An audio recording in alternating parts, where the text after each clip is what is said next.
नगर शहरातील झेंडीगेट परिसरात 15 डिसेंबर 2024 रोजी पहाटे आणि सकाळी गोवंश जातीच्या जनावरांची कत्तल चालू असल्याचं तसेच काही गोवंश जनावरं कत्तलीसाठी दाटीवाटीनं बांधून ठेवल्याबाबत दोन वेगवेगळ्या ठिकाणची माहिती कोतवाली पोलीस ठाण्याचे पोलीस निरीक्षक प्रताप दराडे यांना मिळाली। त्यावरून त्यांनी तात्काळ गुन्हे शोध पथकाचे सहाय्यक पोलीस निरीक्षक योगिता कोकाटे आणि रात्र गस्त अधिकारी सहाय्यक पोलीस निरीक्षक विकास काळे यांना पोलीस स्टाफ आणि पंचासह संबंधित ठिकाणी जाऊन कारवाई करण्याबाबत आदेश दिले।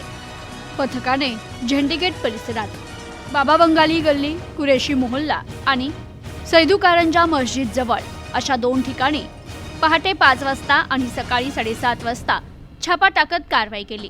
पोलिसांनी पंचासमक्ष दोन्ही कारवाईत अंदाजे 100 किलो गोमांस, 2 लोखंडी सत्तूर, 22 लहान मोठी गोवंश जातीची जनावरं असा एकूण 6,50,200 रुपये किमतीचा मुद्देमाल पंचासमक्ष जप्त करत ताब्यात घेतला।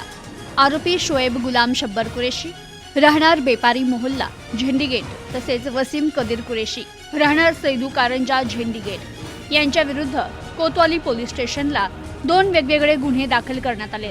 ही कारवाई जिल्हा पोलीस अधीक्षक राकेश ओला, अपर पोलीस अधीक्षक प्रशांत खैरे, उपविभागीय पोलीस अधिकारी नगर शहर विभाग अमोल भारती यांच्या मार्गदर्शनाखाली पोलीस निरीक्षक प्रताप दराडे, गुन्हे शोध पथकाचे सहाय्यक पोलीस निरीक्षक योगिता कोकाटे, सहाय्यक पोलीस निरीक्षक विकास काळे आणि त्यांच्या पथकाने केली आहे।